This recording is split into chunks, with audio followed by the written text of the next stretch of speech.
গত মে মাসে ২ দশকের মধ্যে প্রথমবারের মতো ওয়ানডে র্যাঙ্কিংয়ের ১০ নম্বরে নেমে গিয়েছিল বাংলাদেশ। কিন্তু শ্রীলঙ্কার বিপক্ষে অ্যাওয়ে সিরিজে একটি ওয়ানডে জিতে ফের ৯-এ ওঠে টাইগাররা।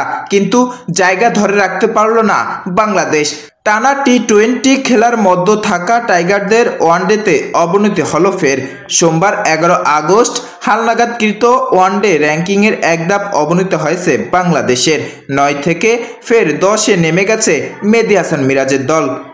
শ্রীলঙ্কা সিরিজের পর আর কোনো ওয়ানডেতে আগেই র্যাঙ্কিং অবনতি হলো বাংলাদেশের। টাইগারদের কপাল পুড়েছে মূলত পাকিস্তানের হারে। ১০-এ থাকা ওয়েস্ট ইন্ডিজ সিরিজের দ্বিতীয় ওয়ানডে পাকিস্তানকে হারিয়ে দেওয়ায় এক ধাপ এগিয়ে ৯-এ উঠে গেছে। আর ম্যাচ হেরে এক ধাপ অবনমন হয়েছে পাকিস্তানেরও। তাদের ৫-এ ঠেলে ৪-এ উঠে গেছে Sri Lanka. Pakistan West Indies series মাঠে গড়ানোর আগে টাইগার ও ক্যারিয়ার দুই দলই র্যাঙ্কিং পয়েন্ট ছিল ৭৭। তবে বাংলাদেশ ভগ্নাংশের ব্যবধানে এগিয়ে থাকায় ৯ নম্বরে উঠে গিয়েছিল। কিন্তু পাকিস্তানকে দ্বিতীয় ম্যাচে হারিয়ে ওয়েস্ট ইন্ডিজের পয়েন্ট বেড়ে দাঁড়িয়েছে ৭৮।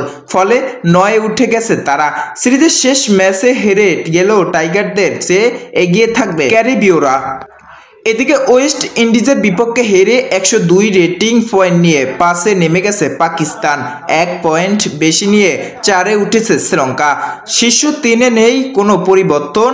১২৪ পয়েন্ট নিয়ে শীর্ষে ভারত। নিউজিল্যান্ড ও অস্ট্রেলিয়া রেটিং পয়েন্ট সমান ১০৯ হলে ভগ্নাংশের ব্যবধানে এগিয়ে থাকা কিউইরা ২-এ, ৩-এ অজিরা, ৬, ৭ ও ৮-এ যথাক্রমে দক্ষিণ আফ্রিকা, আফগানিস্তান ও ইংল্যান্ড। ২০১৭ সালে দক্ষিণ আফ্রিকা জিম্বাবুতে বসে ওয়ানডে বিশ্বকাপের পরবর্তী আসর। সেখানে জায়গা পেতে গুরুত্বপূর্ণ হয়ে উঠতে পারে এই র্যাঙ্কিংয়ের সেরাটা ৮ দল সরাসরি খেলবে বিশ্বকাপে। স্বাগতিক ২ দলও সরাসরি কোয়ালিফাই করবে, কিন্তু বাকি ৪ দলকে আসতে হবে বাছাই পর্বে খেলে। Saiful Islam Sunny, news desk.